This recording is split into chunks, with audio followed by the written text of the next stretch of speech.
এই কাজগুলো আমি দেখানোর জন্য আমি কিছু শেপ নিয়ে দেবো এখান থেকে রেক্ট্যাঙ্গেল থেকে। সবাই একটু দেখেন, কাজ করে একটু দেখেন।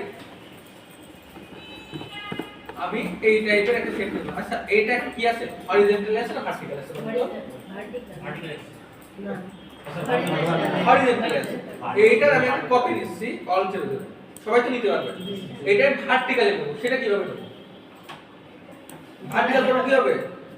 সেটা অনেক ভাবে পারবো, এর অনেকগুলো আছে। সবচেয়ে সহজে এখানে গেলাম, কি চেপে ধরবো? এইভাবে ঘোরাবো, শিফট চেপে ধরবো, তাহলে কি হবে? 45 ডিগ্রি করে আঁকলে হবে। এই এতটুকু আমি নিয়ে নিলাম দুইটা। নেবার পরে দেখেন আমি এখান থেকে অল চেপে ধরে, আমি কিন্তু শিফট চাপছি না, আপনাদের দেখানোর জন্য যদি সুন্দরভাবে দেখতে পান, এই জন্য কিন্তু আমি শিফট চাপছি না, ইচ্ছা মতন করে 4-5টা কপি নিয়ে নিলাম। এমন ভাবে 4-5টা কপি নিতে পারবেন না, এইটারও আমি শিফট চেপে ধরে 4-5টা কপি নিয়ে নিলাম। এমন সময় নিতে পারবেন? আচ্ছা এদের মাঝখানে যে দূরত্বগুলো আছে এগুলো কি সব জায়গায় সমান? এখানে যে মাঝখানে যে দূরত্বগুলো আছে সব জায়গায় সমান? দেখেন আমি সবগুলো সিলেক্ট করলাম, এখান থেকে সবগুলো সিলেক্ট করলাম, খেয়াল করেন সবগুলো কি করলাম? সিলেক্ট। এখান থেকে কই গেলাম আমি?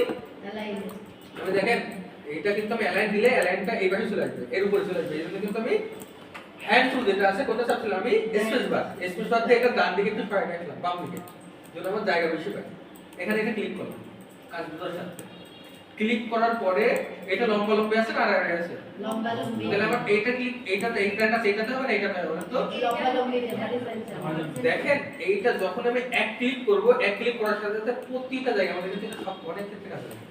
প্রতিটা জায়গাতে প্রথম এবং শেষটা ধরে, প্রথম এবং শেষটা কিন্তু কোনো জায়গা পরিবর্তন হয়নি, দেখছেন তো? আমি এখন কন্ট্রোল জেড দিই, প্রথম এবং শেষটা ধরে প্রতিটা সমান জায়গা বরাবর কি করে দিয়েছে? অ্যালাইন করে দিয়েছে। আমি যতগুলোই শেপ নিই না কেন, আমরা অনেক সময় স্ক্যান ছিলাম না, ওই ক্ষেত্রে কিন্তু প্রতিটা সমান বরাবর, কিন্তু এখানে কিন্তু একটা ঝামেলা আছে, সবগুলো একটা লাইনে না।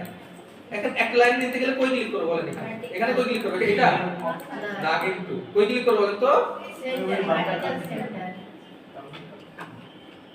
বুঝতে পেরেছেন সবাই? ক্লিয়ার? এটা আবার দেখান। এই যে আমি এলোমেলো করে দিই, নিজের মতন করে এলোমেলো করে দিই, তাহলে বুঝতে পারবেন। এমন ছিল না আমাদের শেপগুলো, সবগুলো শেপ করতে দিয়েছিলাম এইভাবে সিলেক্ট করার পরে কই ক্লিক করছিলাম আমি? সেন্টার।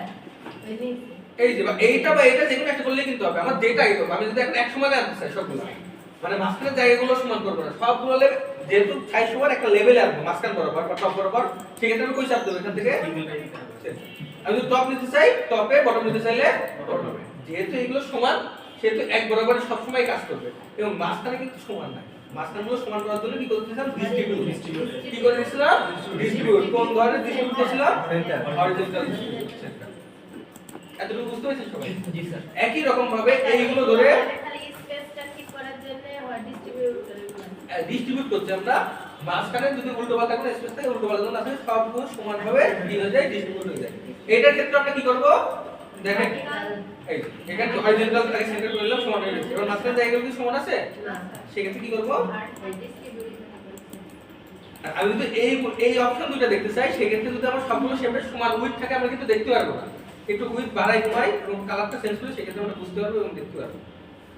এটা একটু বেশি বড় দিই এবং কালারটা কি করে দিই? এখান থেকে আঙুলটা করে দিই, গ্রেড করলাম। এইটা এর থেকে হালকা একটু বড় করলাম, এটা করে দিই। এইগুলো যদি আমাদের তেমন একটা লাগে না, এই তিনটা নিয়ে নিই, তিনটা নিয়ে নিলাম। নেবার পরে যদি এইটাই ক্লিক করি কি হবে?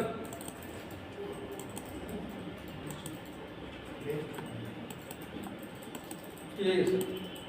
সবগুলো তিনটাই কিন্তু তিনটাই কোন বরাবর হয়ে গেছে? এক কাছাকাছি না, বাম পাশে তিনটাই কিন্তু যে শেপটা ছিল এই শেপ বরাবর হয়ে গেছে। আমি কন্ট্রোল ওয়াই দিই, এখানে যে তিনটা শেপ, এখানে যে তিনটা শেপ আছে আমি কন্ট্রোল ওয়াই দিই। এই যে তিনটা যে শেপ আছে এখানে, তিনটা শেপই কিন্তু এই জায়গা থেকে শুরু হয়েছে, তিনটা শেপই